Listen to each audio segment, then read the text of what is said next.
Olá e bem-vindo a mais um programa Saúde e Você. Estou muito feliz que você pode sintonizar-nos neste canal e fique ligado, fique conosco, porque o tópico hoje é muito interessante.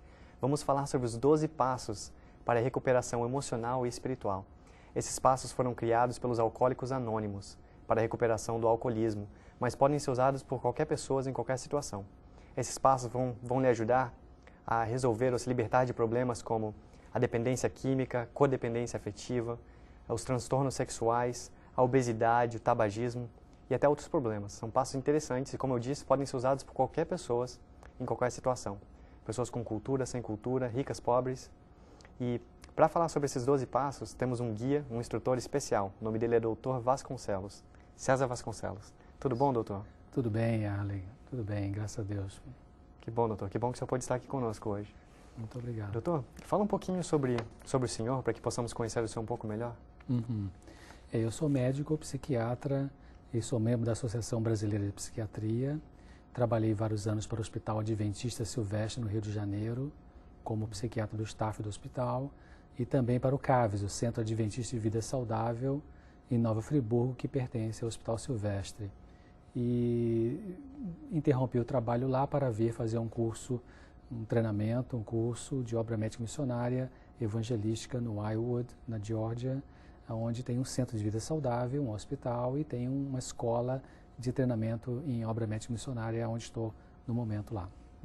Doutor, eu fiquei interessado no Wildwood. O senhor poderia nos falar um pouquinho mais sobre o trabalho que é feito lá? O Wildwood é uma instituição self-supporting que existe ali na fronteira do Geórgia com Tennessee.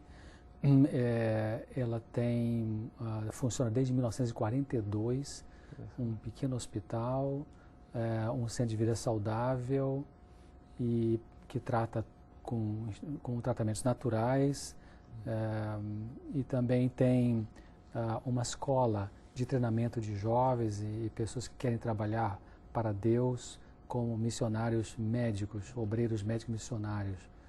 E também tem no campus do Iowa tem uma clínica dentária, tem um supermercado, e tem na cidade de Chattanooga, Tennessee, tem um restaurante vegetariano. Olha que joia. Que fornece então as refeições do almoço e é uma forma também de orientar em saúde e ajudar a fazer evangelismo também. O Wildwood tem conexões, tem instituições ligadas ao Wildwood no mundo inteiro, em várias partes do mundo, vamos dizer assim, que são pessoas que treinam no Wildwood e vão trabalhar nesses locais, né? E é um local assim, bastante aproximado do plano de Deus para a médica missionária, procura seguir os princípios bíblicos, né, dos ensinos inspirados de Deus nos escritos dessa autora Ellen White, e realmente tem muito espírito de missão ali, né? Muito interessante. E muito bom o treinamento que você faz ali, porque você pode sair realmente preparado para ser usado por Deus na obra médica missionária.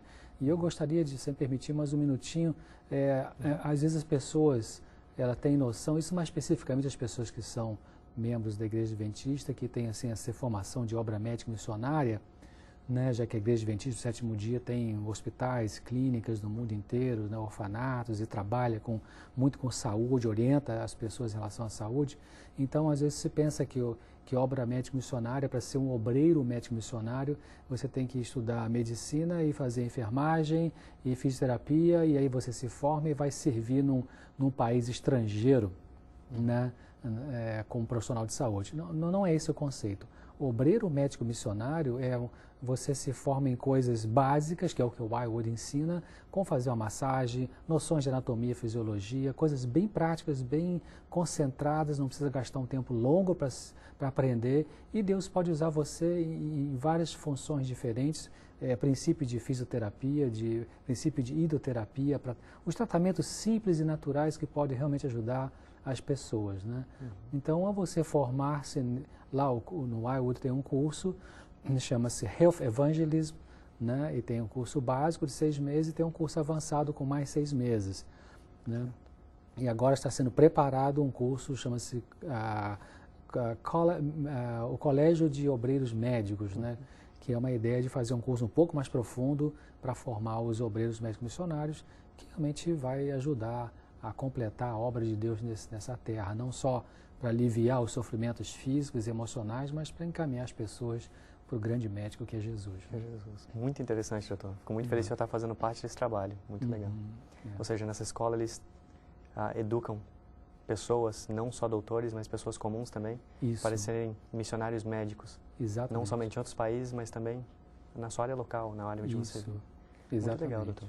Eu sei que muitas pessoas vão lá no Wildwood para recuperação, para serem edificadas, de repente até saradas de certas doenças.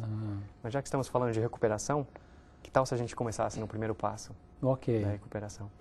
E no primeiro passo, tem um versinho bem interessante aqui, o senhor gostaria que eu começasse com o versinho? Gostaria. Ok, esse verso se encontra em Romanos 7,18 e diz o seguinte: eu sei que eu estou completamente corrompido no que diz a respeito à minha velha natureza pecaminosa. Seja para que lado for que eu me volte, não consigo fazer o bem. Então você vê que essa é a passagem. Nós estamos estudando aqui hoje, né, conversando sobre os 12 passos que foram sugeridos inicialmente pelos Alcoólicos Anônimos, em 1940 alguma coisa, e que depois esses passos originalmente foram usados e são usados para o tratamento do alcoolismo, o controle, a recuperação do alcoólico, né? Mas depois outros grupos foram sendo abertos para ajudar a comunidade com problemas não ligados ao alcoolismo, como você já citou, problemas de obesidade. Então, os comedores compulsivos anônimos, né? Nos Estados Unidos aqui são os Overeaters Anônimos, e tem narcóticos anônimos, e tem vários grupos anônimos, mais de 20, que procuram ajudar com vários problemas. Então, os 12 passos são esses passos que a pessoa praticando, né, ela vai conseguir ter a recuperação do seu problema. E como você bem disse, a pessoa rica, pobre, você não pode pagar uma consulta médica, não pode ir num centro de vida saudável e pagar, então pode praticar esse espaço, de repente se afiliar a um desses grupos de ajuda mútua e ter realmente uma magnífica modificação, eu diria assim, né, das pessoas que vão assistir. Então, o primeiro passo, ele fala de que a pessoa admite que ela era impotente diante, aí coloca o problema, né, do álcool, da maconha, da chocolate, da dependência afetiva. Admitimos que éramos impotentes diante do problema e que tínhamos perdido o controle de nossas vidas, né? Então, o texto bíblico que você leu, né, você podia ler de novo, por favor? Com certeza. Diz o seguinte: eu sei que estou completamente corrompido no que diz respeito à minha velha natureza pecaminosa. Seja para que lado for que eu me volte, não consigo fazer o bem. Então, esse é Romanos 7,18. Romanos 7,18. No capítulo 7 de Romanos, Paulo ele fala dessa luta interior, né, entre as compulsões dele, entre os impulsos pecaminosos dele e a nova vida que Jesus estava dando para ele. Ele percebia essa batalha. Então, ele admitia que ele tinha a impotência diante da sua natureza pecaminosa. Então, o primeiro passo dos 12, né, sugeridos pelos AA e, como eu falei, outros grupos, é fundamental. Quando a pessoa aceita o primeiro passo, já é quase 50% do tratamento ou da recuperação, né? Porque muitas pessoas têm seus problemas, têm suas dependências, têm suas compulsões, mas fica sempre negando, tipo passando um cremezinho por cima. Não, isso aqui eu me controlo, é só hoje, é só amanhã, é só um pouquinho, é só fim de semana, é só uma vezinha agora, e já está assim há 10 anos, nunca para, né? Então, é fundamental para a recuperação emocional de um indivíduo, seja de qual for o problema, aceitar que ela é impotente diante do problema. É isso que o primeiro passo fala. Ou seja, então, não se enganar. Não Tem se enganar. muitas pessoas que acham que estão em controle do problema, mas na verdade o problema está em controle deles. Exatamente. Através de desculpa, eles acabam se enganando. Exatamente. Legal. Vamos dar uma olhadinha no segundo passo, então. Vamos.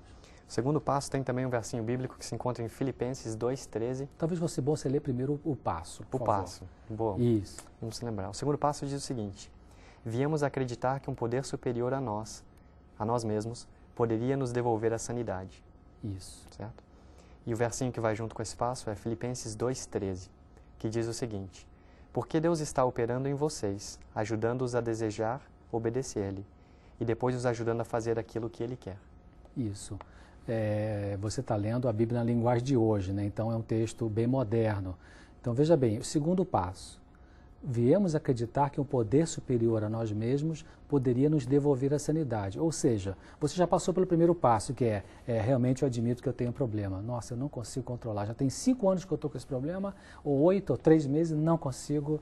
Sou impotente. Sou impotente. Admito que eu sou impotente. Segundo passo, se uma coisa maior do que eu, se uma força superior a mim, se Deus, sei lá, alguma coisa vier a mim e atuar em mim, aí eu consigo. É isso. E Filipenses está falando disso, que Deus opera na pessoa, ajudando a pessoa a fazer aquilo que é o melhor. Então, o segundo passo é você acreditar que existe um poder maior que você, que eu chamo de Deus como cristão, que vai te ajudar. Muito legal o segundo passo, importante. O terceiro passo diz o seguinte: tomamos a decisão de entregar nossa vontade e nossa vida aos cuidados de Deus, como nós o concebíamos. E o texto bíblico está em Romanos 12:1 e diz o seguinte: e assim, queridos irmãos, eu apelo que vocês deem seus corpos a Deus, que eles sejam um sacrifício vivo, santo, o tipo de sacrifício que ele pode aceitar. Isso. Então, Paulo está começando pelo verso bíblico, né? Paulo está falando do culto racional, né? Quer dizer, culto racional, uma postura racional, é você não ser levado pela emoção. Você decide fazer uma coisa, ainda que a sua emoção não está muito 100% conectada, né? O teu desejo ainda está por ali. Você vê, o que o terceiro passo fala? Tomamos a decisão, olha só, decisão é em cima da razão, né? Isso. Quando você decide fazer uma coisa, para ser saudável a decisão, tem que ser racional. Isso é bom? É bom. Deus disse? Disse. Está escrito na palavra de Deus? Está. Então eu vou obedecer. É o melhor para mim, ainda que eu não esteja com vontade, é o melhor para mim. Então, tomamos a decisão de entregar a nossa vontade, o nosso desejo, né? Nossos impulsos não saudáveis e a nossa vida aos cuidados de Deus. Deus conforme cada um concebe. Por que o passo coloca Deus como nós o concebíamos? Porque as pessoas que geralmente assistem esses grupos, né, ou quem está assistindo aqui o programa hoje, alguns são cristãos, outros não, um é budista, um é muçulmano, o outro é ateu. Para uns o poder superior pode ser Alá, para outros pode ser Buda, para outros pode ser Jesus, para outros pode ser a mãe natureza, Gaia, alguma coisa assim. Então, para que os 12 passos possam ser aceitos por pessoas de qualquer filosofia religiosa, é que se coloca Deus conforme cada um concebe. Então, repetindo, o terceiro passo, toma-se a decisão de entregar a vontade e a vida aos cuidados de Deus. Porque você já passou pelo primeiro, que é reconhecer o problema, já passou pelo segundo, que é alguém superior a mim pode me ajudar. E o terceiro, então, você entrega a tua vida e o teu problema para Deus. Para Deus, ou esse poder superior. O poder superior. Legal. Exato. Quarto passo diz o seguinte: fizemos um minucioso e destemido inventário moral de nós mesmos. O que isso quer dizer? O inventário, o que é inventário? Quando morre a pessoa, então tem o inventário. Inventário é uma relação, né? A sugestão do passo 4, ou do quarto passo, é você pega uma folha de papel, uma vez eu li isso, achei interessante, pega uma folha de papel de impressora, dobra ao meio, faz uma coluna ali, né?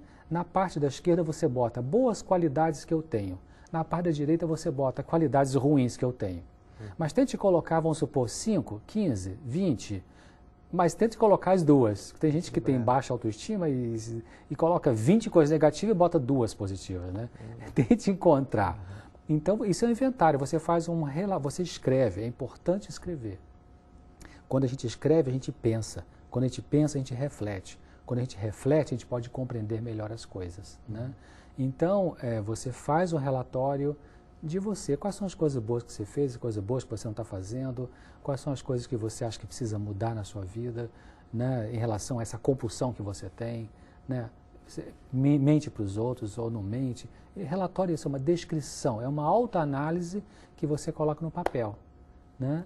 E você vê o texto bíblico, por favor, Yarley, que está relacionado. Interessante, um pouquinho antes do texto bíblico, que aqui ele fala minucioso, ou seja, não faça alguma coisa por cima. Exato. Realmente pensa, faça uma avaliação profunda. Você mesmo e põe isso no papel. E você vê que ele fala minucioso e destemido. E destemido. O que significa? Minucioso, boa observação sua. Minucioso é detalhado. Aquele dia que eu fui telefonar para minha esposa, eu estava realmente com tanta raiva, mas eu fingi que não estava. Isso é minucioso, né? Ao invés de, o que seria não minucioso? Ah, eu tive um problema com a minha esposa, pronto, e não pensa mais nada. Qual o problema? Minucioso. Destemido é que você tem coragem de enfrentar a verdade. É isso. É isso aí. Vamos ler o versinho que está em Lamentações 3:40 e diz o seguinte: em vez disso, devemos examinar nossa própria vida. Devemos nos arrepender de nossos pecados e voltar para o Senhor.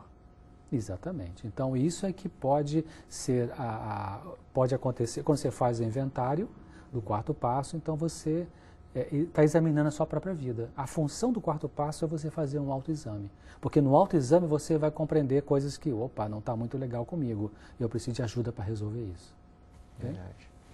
Bem explicado esse passo. Vamos ao quinto passo, então. O quinto passo diz o seguinte: admitimos para Deus, para nós mesmos e para um outro ser humano, a natureza exata de nossos defeitos.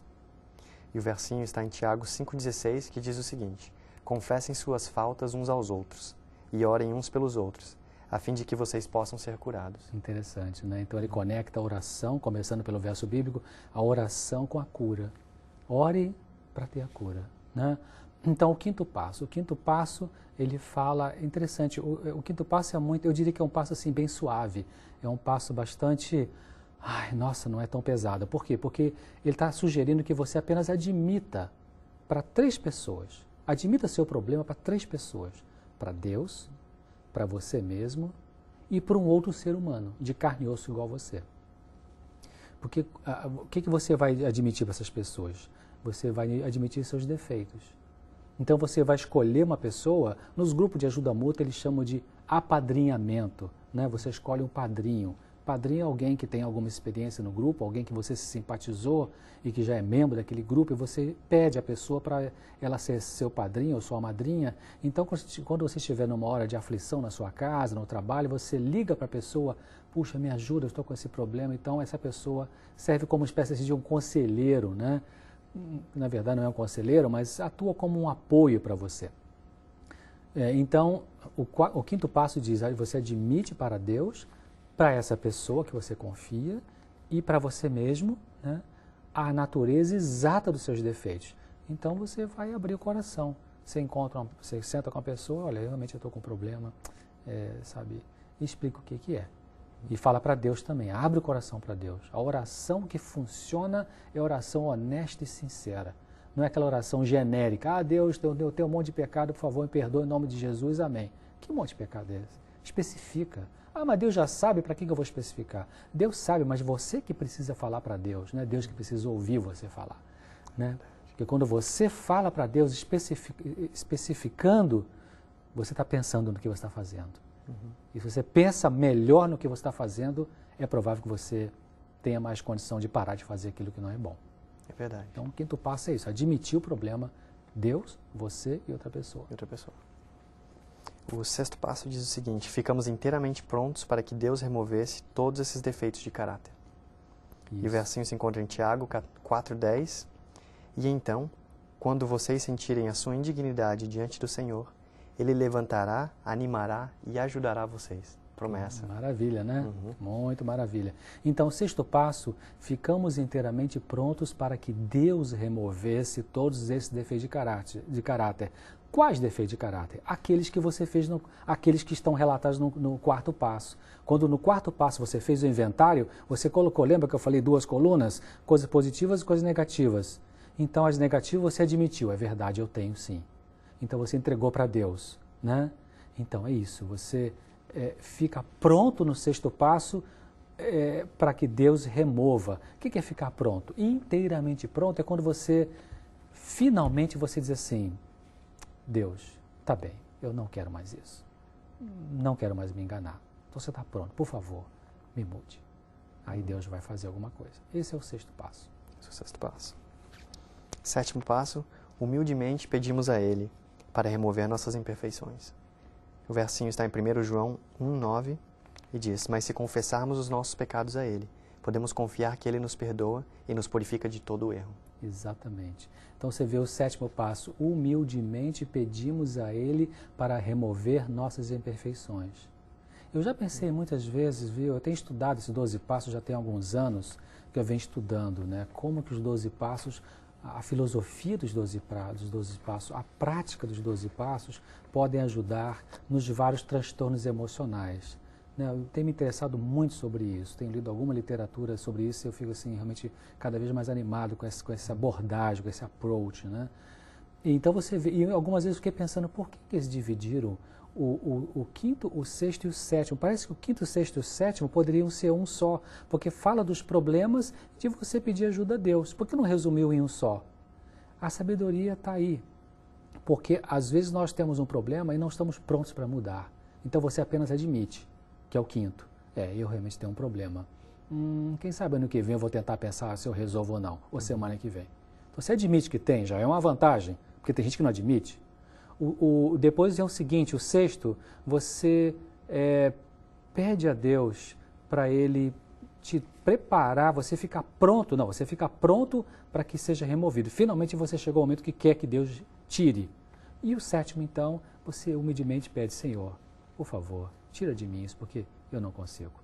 Né? Então você admite, você fica pronto e você pede para Deus. Esse é o sétimo passo. Achei interessante no sétimo passo, com esse versinho que é poderoso, que você confesse e Deus é fiel e justo em perdoar os seus pecados. Exato. Dali para frente você admitiu, já sabe que o problema está ali, você está pronto para ser mudado, como o Senhor falou. Exato. O Senhor confessou os seus pecados. Dali para frente tudo que você fez para trás é passado, está limpo. Deus realmente perdoou os seus pecados. E você pode ter certeza disso. Porque Ele disse, Deus é fiel e justo em perdoar os seus pecados. Exatamente. Através da confissão. O oitavo passo diz o seguinte, fizemos uma relação de todas as pessoas que tínhamos prejudicado e nos dispusemos a fazer reparação a todas elas. O versinho está em Lucas 6,31 e diz, trate os outros como quer que os outros tratem você. Exato. Então, esse passo 8, o oitavo passo, ele também é um relatório, né? Você coloca no papel mesmo, escrito ali, né? A relação das pessoas que você prejudicou. Então você vai ter que lembrar. Não se faz esse oitavo passo só num dia. Daqui 2 dias você lembra, nossa, realmente há 3 anos atrás eu machuquei aquela pessoa, eu prejudiquei aquela pessoa. Bota o nome dela ali, lembra o que você fez.